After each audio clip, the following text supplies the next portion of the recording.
Bonjour à tous, je suis ravi de vous retrouver pour cette nouvelle vidéo. Aujourd'hui, je vais vous parler de la souffrance spécifique que vit en règle générale une personne atypique. Alors atypique, entendez surdoué, zèbre au potentiel, donc appelez-les comme vous voulez, mais par rapport au traditionnel. Donc bien sûr que toutes les personnes finalement sur la planète vivent des souffrances, que ce soit par rapport à la maladie, à un physique qui ne nous convient pas, que ce soit par une blessure d'abandon quand on se fait quitter ou quand on perd quelqu'un, enfin bref, voilà, toutes ces choses qui nous touchent finalement toutes. Mais là, je vais vraiment parler de cette spécificité qui fait que finalement, la personne atypique qui ne se connaît pas, qui n'a pas finalement conscientisé sa différence, qui ne l'a pas intégrée et acceptée, va vivre systématiquement, au moins pendant une grande partie de sa vie. Alors c'est en discutant avec une amie récemment, justement, j'essayais de lui expliquer un petit peu ça et je voyais bien que dans sa manière de cheminer intellectuellement, elle allait plutôt sur les différences qu'on pouvait avoir les uns les autres et que oui, tout ça générait parfois des tensions, des conflits en fonction de notre histoire, de notre personnalité. Et je voyais bien qu'elle n'allait pas ce sur quoi moi je voulais l'amener et donc c'est pour ça que je voulais vous faire cette vidéo aussi, donc je vais tenter cet exercice. Alors bien sûr qu'entre individus, tout le monde est différent. J'ai envie de dire, déjà au niveau du visage, nous sommes des milliards sur la planète et pas une personne a le même visage. Qu'on soit même les jumeaux ou qu'il y ait des personnes des sosies, il y a toujours des différences. Donc déjà, bien sûr, la nature nous offre vraiment ce panel de différences.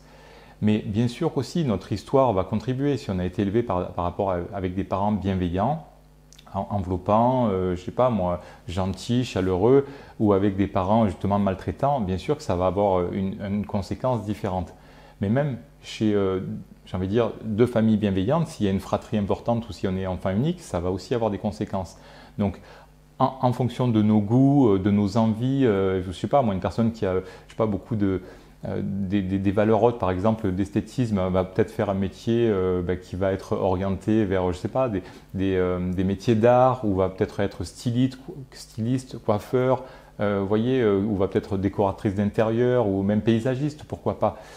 Et on peut être aussi influencé comme ça dans nos métiers par même nos blessures. Vous voyez, par exemple, une blessure d'injustice peut, alors je ne dis pas que c'est ça systématiquement, mais pourrait, en conséquence, par compensation, générer des métiers de justice, de justicier. Vous voyez, par exemple, les gendarmes, les policiers, les militaires, les juges, je ne sais pas moi, les avocats, par exemple. Vous voyez, alors je ne dis pas que c'est systématique, mais bien sûr que chaque être humain est différent. Et moi, si je ramène ça aux véhicules, parce que moi je dis que les traditionnels sont des voitures et les atypiques des motos, et bien sûr que toutes les voitures sont différentes.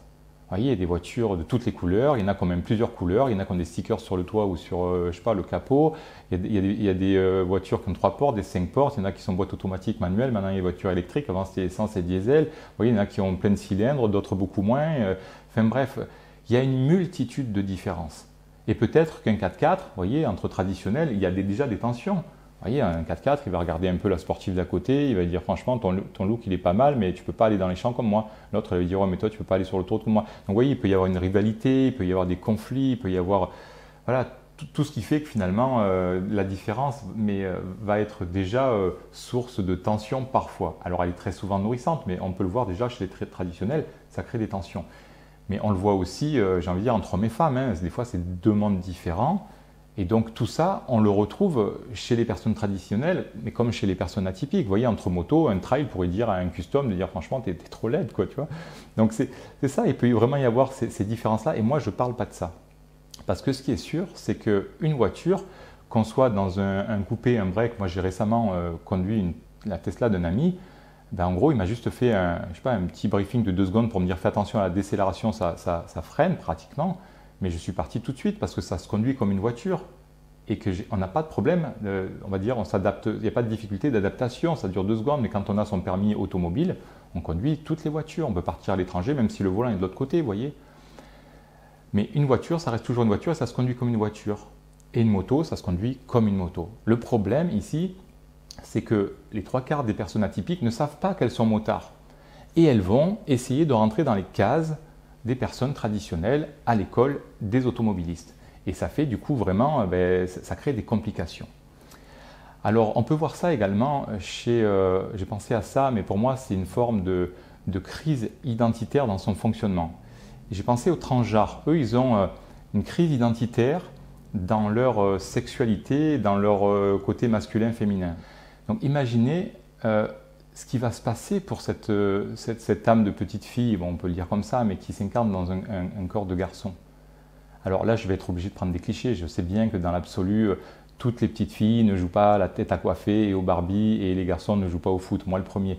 Mais bon, je vais prendre des clichés. Imaginez que cette petite fille arrive dans sa famille et commence, je ne sais pas, avec son corps de garçon, je sais pas, à coudre, et puis aime les couleurs roses, etc. Déjà à sa naissance, il va naître dans une couleur qui ne lui plaît pas forcément. Mais je sais que je caricaturise, mais je fais exprès. Hein. Donc vous voyez, ça va déjà créer des tensions ou des interrogations, ne serait-ce que ça, au sein de sa famille. Mais on imagine le mieux pour cette personne. On imagine qu'elle a des parents très bienveillants et très ouverts d'esprit. C'est pas grave, mon petit garçon, tu peux jouer à la poupée tant que tu veux.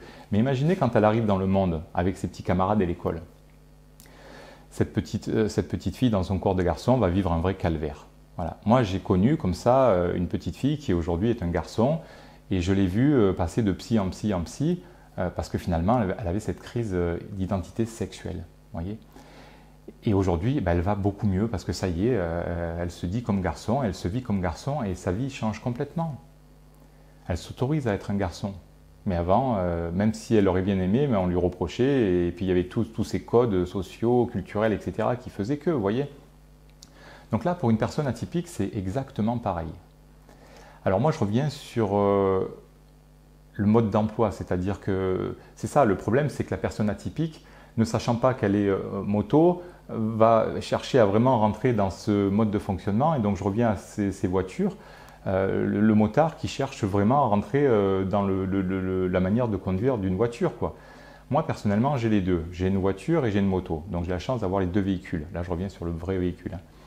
Ce qu'on peut constater, c'est que moi, ce que je peux constater, c'est que je fais les choses quasiment de la même manière. Je peux aller travailler avec ma voiture comme avec ma moto. Je vais prendre les mêmes routes. Je vais m'arrêter au feu rouge de la même manière. Mais par contre, je peux constater que quand je fais mes courses, je ne peux pas amener les mêmes choses. Alors bien sûr que là, c'est évident. Alors je prends mon sac à dos et c'est évident pour moi de ne pas pouvoir amener une liste importante de courses. Mais imaginez que vous ne sachiez pas que vous êtes justement une moto et que votre entourage ne le sait pas non plus. Alors là, on va vous envoyer faire les courses avec une grande liste comme ça. Vous savez, et puis vous êtes voilà, motivé à rendre service, ça vous fait plaisir ou pas peut-être, mais en tout cas vous allez y aller. Donc vous allez faire les courses, vous allez acheter tout ce qu'il faut, vous allez sortir avec des gros sacs comme ça, comme tout le monde, hein, comme tous les automobilistes. Puis là, vous allez monter sur votre moto, mais imaginaire. Hein. Puis au moment de partir, eh ben, vous allez pas y arriver. Finalement, vous allez vous rendre compte que vous n'allez pas pouvoir arriver à tout charger. Et vous commencez à vous dire, mince, j'ai un problème. Vous allez peut-être être obligé même de laisser des choses sur le trottoir ou de les ramener, je ne sais pas, au magasin. Et vous allez rentrer finalement avec la moitié des courses. Alors déjà, ça va vous énerver, ça va vous agacer parce que vous voyez tous les autres y arriver. Et puis, vous pouvez aussi rentrer à la maison et puis de toute façon, on va vous le reprocher. On va dire, mais où est le reste des courses ? Eh ben, j'y suis pas arrivé. Comment tu n'y es pas arrivé quand même, tu t'es pas bien organisé. Hein. Vous voyez, ce genre de petits commentaires sympas là, où tu t'es pas bien organisé. Putain, tu n'es quand même pas très courageux. Hein. Ou alors, je sais pas, enfin, débrouille-toi quoi. En gros, là, on peut mettre tous les qualificatifs qu'on voudrait, mais c'est souvent pas valorisant. Vous voyez. Donc déjà, la personne atypique se vit mal, donc elle-même, elle se dévalorise, elle se juge, elle se critique, elle se culpabilise. Mais en plus, on va lui dire voilà, ben tiens, tu as dû en oublier les moitiés en fait, hein, un problème d'attention, tu dois avoir des troubles d'attention, toi, je vais t'amener voir quelqu'un. Vous voyez et tout ça, ça se joue sur ces plans-là. Alors, il faut l'imaginer bien sûr sur un plan relationnel, il faut l'imaginer sur un plan voilà, de la vie de tous les jours. Je vais vous donner un autre exemple. Quand il neige, moi je viens des Alpes et ça ne me cause pas de problème de prendre ma voiture. Alors bien sûr, j'équipe mon véhicule de pneus neige et puis je vais avoir une conduite un petit peu plus souple. Mais par contre, je peux rouler sur la neige. Par contre, je ne prendrai jamais ma moto. Alors on imagine les traditionnels qui amènent cet atypique avec eux, ce motard, et tout le monde part un petit peu sur la neige comme ça, et puis bon, apparemment il faut y aller, donc on doit y aller, on y va. Vous voyez, on a des consignes, on suit un peu le mouvement, que ça soit professionnel ou autre, ou à l'école, peu importe. Et là, on part en moto, mais bon, et on fait 2 mètres, on se casse la figure. Bah là, les autres, ils ne comprennent pas parce qu'ils se disent, tiens, qu'est-ce qui se passe? Pourquoi tu ne mets pas de la bonne volonté là où toi, tu es stressé, toi, tu es trop stressé. Alors, la personne va dire, bah, je ne sais pas et tout. Non, je t'explique. Avec un bon mode d'emploi, vous voyez, traditionnel. Écoute, sur la neige, c'est pas compliqué. Il faut que tu prennes une bonne inspiration, il faut que tu te détendes, il faut que tu sois souple sur, voilà, sur tes poignets, là, sur ce que tu tiens dans les mains. Et puis tu accélères doucement et tu verras, tu respires, tu conduis souplement, tu anticipes un peu et tu vas voir, c'est super. Ok, bon, ben, alors on essaye, on y va. Alors, on respire, on se détend, on peut même sourire un peu, pourquoi pas, une nouvelle tentative, et puis on y va. Et puis, qu'est-ce qui se passe? On se casse la gueule à nouveau. Puis là, au fur et à mesure, ben déjà, ça va nous énerver, on va se dévaloriser, on va voir les autres qui commencent à partir et nous, on n'y arrive pas. Alors, c'est vraiment très frustrant, mais les autres, ils vont arriver en disant, mais qu'est-ce qui t'arrive, toi? Tiens, toi, tu as un petit trouble de dyslexie, peut-être. Vous voyez, ce genre de truc, parce que dans cet univers, c'est comme ça que ça se vit. Hein. Ou alors, je ne sais pas, tu manques de volonté, tu manques de persévérance, tu manques de... Je ne sais pas, tu n'écoutes pas les consignes, tu n'es pas attentif. Hein, c'est pas comme ça que je t'ai dit de faire, allez, essaye encore. Imaginez finalement, alors je sais que c'est très métaphorique, mais il faut voir que tout ça, ça se joue en permanence dans les relations amicales, dans les relations affectives, mais pas que dans les relations, mais même sur un plan de... Je ne sais pas, de volonté, on ne connecte pas nos énergies de la même manière. Vous voyez, c'est très différent. Alors vous pourriez me dire, bah ouais, c'est sympa ton truc là, mais vous aussi les motos, vous avez des avantages. Bah ouais, c'est clair, les motos ont vraiment des avantages. Quand il fait beau, déjà, c'est super agréable. Et puis, bah, je ne sais pas, moi, les accélérations sont top, ça accélère beaucoup plus fort qu'une voiture. Enfin, vous voyez, le rapport poids-puissance, c'est incomparable. Donc oui, les motos accélèrent très fort. Et puis en plus, quand il y a des bouchons, hop, elles se faufilent un peu entre les voitures ou elles remontent comme ça les voitures et donc elles ne perdent pas de temps. Mais tant qu'une personne atypique ne se sera pas conscientisée dans sa différence, qu'elle ne l'aura pas acceptée et intégrée, bien sûr qu'elle va commencer à remonter les voitures comme ça. Mais qu'est-ce que vont faire les autres? Ils vont essayer de la ramener dans un cadre qui est le leur, en soi disant, tiens, ça ne se fait pas, ça, attends, qu'est-ce que tu fais là? Tu vas trop vite? Alors la personne dira, bah, excuse-moi, je ne savais pas. Donc, même la personne atypique, ça peut les énerver finalement d'attendre un peu les autres, ne voyant pas qu'ils arrivent. Pourquoi ils traînent comme ça? Mais qu'est-ce qu'ils font là, les uns derrière les autres? Enfin, vous voyez, ça ne se voit pas, donc on ne comprend pas. Donc déjà, ça peut nous énerver, mais comme parfois l'inverse se produit, hein, vous voyez, c'est plus des incompréhensions d'univers finalement. Et donc, le truc qui pourrait aussi arriver, c'est que ben, la personne traditionnelle va dire, ah, c'est pas normal, tu vas trop vite, toi, tu as peut-être triché, toi. Hein. Vous voyez, c'est pas logique que tu ailles aussi vite. Là, vous voyez, c'est pas toujours valorisé. Alors bien sûr qu'une fois qu'on s'est accepté, qu'on a trouvé un bon boulot et qu'on nous a identifié comme bon dans ce domaine, très créatif par exemple, eh bien sûr que ça va rouler. Mais les 3/4 du temps, ça va nous être reproché. Alors je vous donne une petite anecdote là. Moi je me rappelle, je ne sais plus en quelle classe c'était, mais on me donne un problème à trouver. Il fallait en fait, c'était le principe de la règle de 3. Alors moi, très rapidement, j'arrive à solutionner le problème. J'ai la bonne réponse, mais quand le professeur vient me voir en me disant « Tiens, tu as trouvé ouais, mais montre-moi comment tu t'y es pris. » Ben, je ne savais pas lui expliquer. Voilà, moi j'ai visualisé des choses à ma tête, j'ai imaginé ça avec des pommes ou je ne sais pas quoi, j'ai donné temps à Pierre, temps, vous voyez, j'ai fait mon truc dans ma tête, et puis finalement j'ai donné le bon résultat. Mais ne sachant pas l'expliquer, le professeur a commencé à un peu me suspecter de triche ou de je ne sais pas quoi. Donc il m'a dit non, de toute façon, là, c'est peut-être un coup de hasard, voilà, tu as de la chance. Il m'a montré comment on appliquait une règle de 3, mais j'ai jamais pu l'intégrer. Il a passé 10 minutes avec moi, pratiquement en me gueulant dessus à la fin, ça faisait rire tout le monde, puis après il y avait un silence de mort dans la classe tellement il me hurlait dessus. Et finalement, parce qu'il pensait que je me moquais de lui, j'avais réussi, et puis là il me montrait vraiment comment faire, et ça ne rentrait pas dans mes cases, je n'y arrivais pas. Donc ben, malheureusement, pour moi aussi, ce jour-là, je ne me suis pas laissé faire et j'ai fini dehors. Mais ce n'est pas lui qui a fini dehors. Hein. Vous voyez, c'est plutôt la personne atypique qui finalement est sortie de la classe. Un autre dernier exemple, et puis après j'arrête là, mais imaginez en plus, même entre amis, vous savez, on se livre parfois un peu dans ses expériences, dans ses ressentis avec ses amis. Et puis là, l'atypique qui commence à balancer « Ah ouais, moi j'adore les virages. » Bon, le traditionnel, il va dire « Ouais, moi aussi j'aime bien les virages. Ah, moi j'adore quand je sens que ma tête et mes épaules se rapprochent du sol. » Qu'est-ce qu'il dit lui? Vous voyez? Et on peut passer pour des personnes un peu perchées parfois, ou avec un raisonnement étrange, ou avec des conclusions, vous voyez, de cheminement psychologique bizarres, qui vont vraiment parfois perturber, déranger les personnes traditionnelles. Vous vous rendez compte, on dit de temps en temps même, je ne sais pas, moi franchement c'est génial, des fois j'accélère très fort au feu rouge, et puis là, hop, on imagine la moto qui cabre comme ça, et puis là je vois les étoiles ou je vois le ciel. Mais qu'est-ce qu'il raconte quoi? Qu'est-ce qu'il raconte? Et donc, on peut soit se moquer de lui, soit ne pas le comprendre, ça va déranger. Et donc là, qu'est-ce que va faire l'atypique? Ben, au bout d'un moment, il va arrêter de parler. parce qu'on sent bien qu'il y a cette incompréhension, voyez. Et donc, il va garder une partie de sa réalité, une partie de lui-même, un peu sur le côté. Il va essayer de partager seulement ce qu'il peut partager tant que ça correspond. Donc, voyez comment ça peut s'articuler finalement dans différents domaines de vie. Alors, on pourrait se dire, ouais, mais la personne atypique, elle n'a qu'à se vivre finalement comme elle est, et puis c'est tout. Elle se vit motard, on n'est pas obligé de l'écouter. Ouais, mais c'est pas si simple, parce que même elle-même se croit comme un automobiliste. Vous savez, c'est un peu comme, c'est le problème de l'identification, mais comme, je ne sais pas, si on prend un enfant qui a mal été traité par ses parents pendant 20 ans, il a reçu une forme d'amour qui était une gifle par jour, par exemple.